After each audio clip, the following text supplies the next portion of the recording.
I had a career. I served my country. I had what looked to be a very strong family growing up. I was raised by my mom and my grandma. My mom was very wealthy, and she broke her back 11 years ago, and we lost everything within a couple of months. I was someone who grew up as a Christian, even as a 12-year-old child, that my heart longed for the Lord. I was always searching. You could always feel that there was something more. People call themselves a Christian and they're out, partying. It is hypocrisy. I've been everywhere. I've seen it all. And as far as different countries, different religions.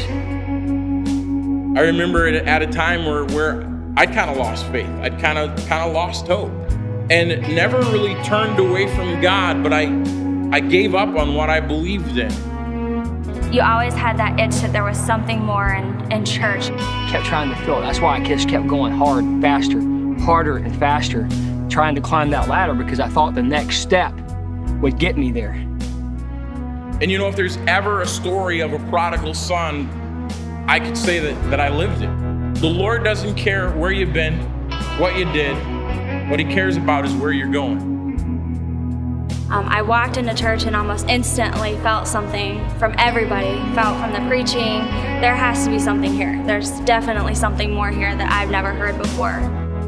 I went to church after church after church, and none of those churches spoke to my heart. And when I got here, it hit my heart. And at that moment, after all of that searching, I found it. The word is alive, and it cuts like a sword through the darkness, with a message of life to the hopeless and the frail, breathing life into all who believe. The word is alive, and the world in its glories will fade, but its truth it will not pass away. It remains yesterday and forever the same. The word is alive. I can't imagine being anywhere else because my kids are going to hear the truth and they're not going to have to see and go through what I went through. The best thing that's ever happened to me was finding the Lord.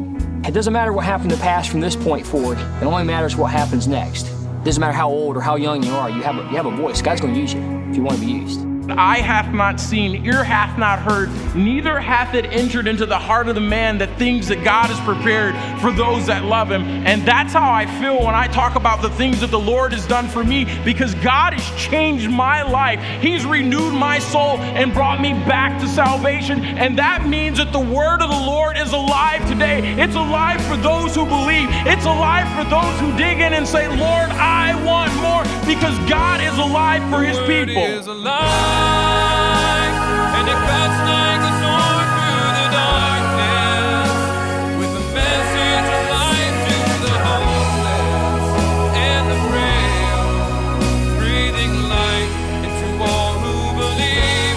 The word is alive, and the world in its glories will fade, but its truth it will not pass away. It remains yesterday and forever the same. The word is alive. God's church is not a building. It's not a city. It's not a physical place. God's church is a group of people filled up with the supernatural power of God. God's church is a people that are on fire for God, feeling God from the top of their head all the way down to the soles of their feet. God is looking for this kind of church. God has found this kind of church. The word is alive The today. word is alive, and it cuts like a sword